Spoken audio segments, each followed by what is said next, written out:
Research is not only published in top tier journals, but the work of the FORR.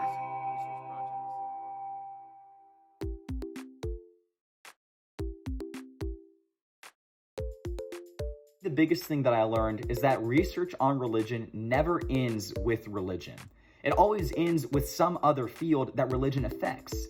I saw this firsthand at RPLP with projects about politics and science and oppression and race. And in all of these studies, religion affected people's experiences and thoughts on these different fields. While at the RPLP, I learned how to conduct research and learned many methods of data management. And now I'm passing it forward to my own graduate students. When I examine my time at Rice, one of the most durable takeaways is understanding that people's religious beliefs are multifaceted and do not always neatly fit into discrete categories. Taking part in the Religion Among Scientists and International Context study was truly one of the most formative experiences of my undergraduate years for how it taught me how to utilize sociological frameworks to study ideas and beliefs across sometimes vastly different societies. I'd say the most important thing that I learned is that research, like everything else in life, is best done in community. I really learned that people's perceptions on religion, science, and ethics are really conditioned upon the national context where they live. I have learned so much from Elaine and so much from the team about the importance of social location, about how to have fun when you're doing your work, about how to mentor and bring in a variety of scholars. It was my first introduction to a large-scale, collaborative, cross-national, mixed methods research projects, and I really appreciated learning the ropes about how to do this kind of work. I wouldn't be here where I am today if not for RPLP. The accomplishment I'm most proud of when I look back on my time there is probably just learning how to talk and listen well in a conversation with a stranger. I am most proud of the work that I have done with Elaine and the entire team at RPLP to help create a dedicated arm that's focused on religion and gender research, as well as to expand the RPLP's outreach into new media avenues, such as the podcast we recently created, Religion Unmuted. What I'm most proud about is some of the results of our studies.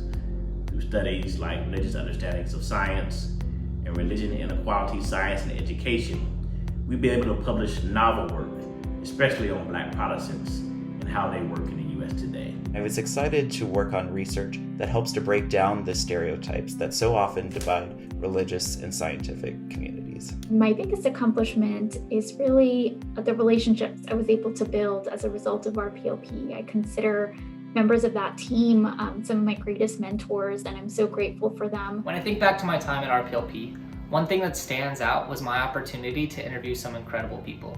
I interviewed religious leaders, scientific leaders, I interviewed refugees. I would say that my greatest accomplishment was probably learning everything I needed to know about what it's like to work on a super large, fantastically organized, wonderfully collegial research team across several large research projects. And that was a skill that really followed me to my job after graduating and now as a graduate student in a PhD program in sociology.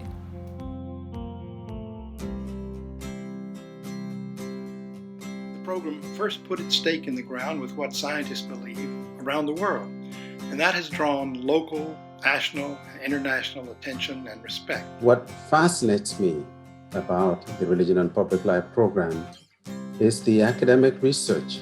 The research is not only published in top-tier journals and well-respected academic presses, but that research is also reported to the public. The many events that take place here on campus. I've never seen any other organization within academia combine research and outreach as successfully as RPLP has. In my experience, the RPLP exemplifies the synergy of scholarship and social concern at its best. I want to congratulate Elaine and her team for all the wonderful events that they've done. Leaders can come together, expand their imaginations, and think differently about the diverse communities of Houston and how we can make our city better. I remember when Elaine was putting the vision together for RPLP, something that was for public sociology, for convening of both religious and secular leaders, but in really enhancing everyone's, whether religious or not, understanding of the role of religion in our society. And I think now that purpose and that vision is needed more than ever. Continue the great work that you're doing. It is needed and it is necessary. Thank you for the honor and the privilege to work along with you. I want to say on this occasion, I am so grateful for the work of the program. I want to congratulate the team for achieving 10 years of top-notch research, community engagement, and the training of future generations of thought leaders. For now more than ever, research on religion is essential to finding common ground and the pursuit of the common good.